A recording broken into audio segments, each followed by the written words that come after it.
I really didn't get into hip-hop until I was 19 years old, and I went to college and I moved to California and just sort of became immersed in this really eclectic, really interesting music culture that exists out in the Bay Area, especially with hip-hop. And so when I first got there, I think more than anything it was just a real fascination, you know, just sort of that initial enthrallment with this just really creative stuff that was going on. And really, I think kind of the mixing of genres out there. There was a lot of electronic influence in hip-hop, and now as I've become, you know, more involved in my own music and in hip-hop as a genre, I sort of see, I don't know, my relation to it as hip-hop's sort of the best avenue, the best channel for me to express a lot of the things that I'm trying to get out there. And the cool thing about hip-hop is there's all kinds of opportunities for wordplay and for a lot of just real creativity lyrically that's really fun, you know, and you can be super experimental. And just looking at groups, like you look at a group like Outkast, the kinds of crazy things they've done rhythmically, lyrically throughout their career, and I don't know, it's very inspirational to watch other artists doing things like that.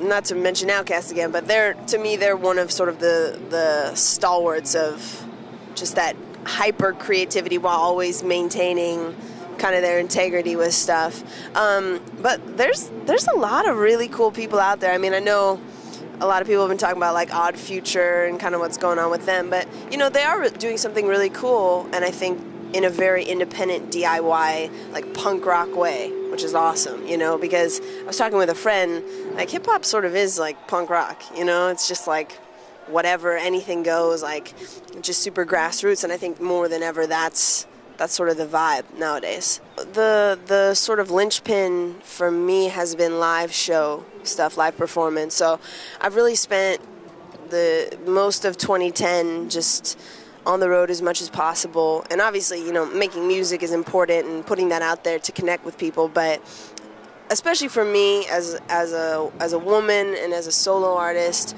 I do think the live show is a really integral part of what I'm doing, and it's something that people can connect to on a very visceral level. And for me, you know, like bands that I've stuck with forever and artists that I've stuck with are people that I've seen live and really loved. So I'm working hard to build the fan base kind of through touring, and really just that live show being the hallmark of the project. And it's evolving, you know, it's changing, but hopefully getting somewhere good.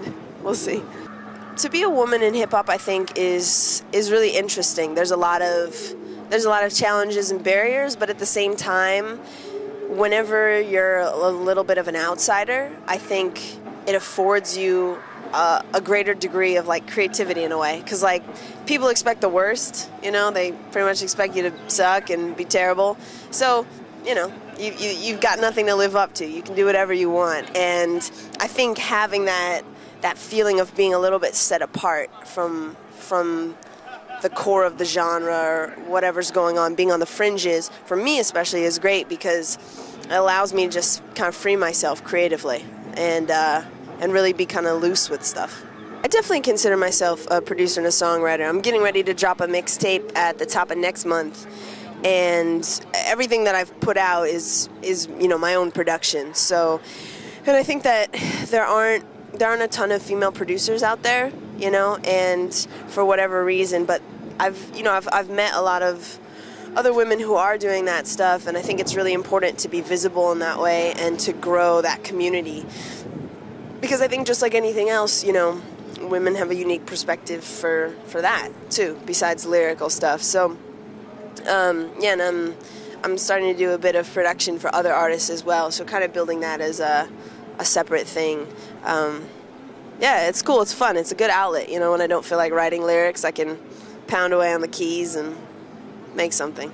I mean, I think right now in the Bay, there's a real sort of like amalgamation of styles and vibes, and the cool thing about it, because it's a smaller city, a smaller area, there's a lot of, I think there's more of a community support feel, like a collaborative spirit, than in like a much huger city where there's just such a proliferation of material out there that it's hard to have that. But you know, I think audiences out there are really accepting and really open to stuff. I mean, I've opened for the weirdest acts you could ever imagine, in terms of being different from what I'm doing, and you know, audiences have been stoked and ready to listen and take it in. So I think there's just something, you know, with electronic music and indie rock and hip hop that's going on in that area that's just it's a nice blend. Next 5 years, I hope to still be doing music, you know, but it's kind of a crazy world out there, and ultimately I think I'll probably partner up with someone, you know, and to put out material, but I don't know what that'll be yet. And to me, more than anything, it's not about the name, and it's not about the reputation even necessarily. It's really just about working with other people who want to do something different and want to do something that's going to surprise people in a cool way.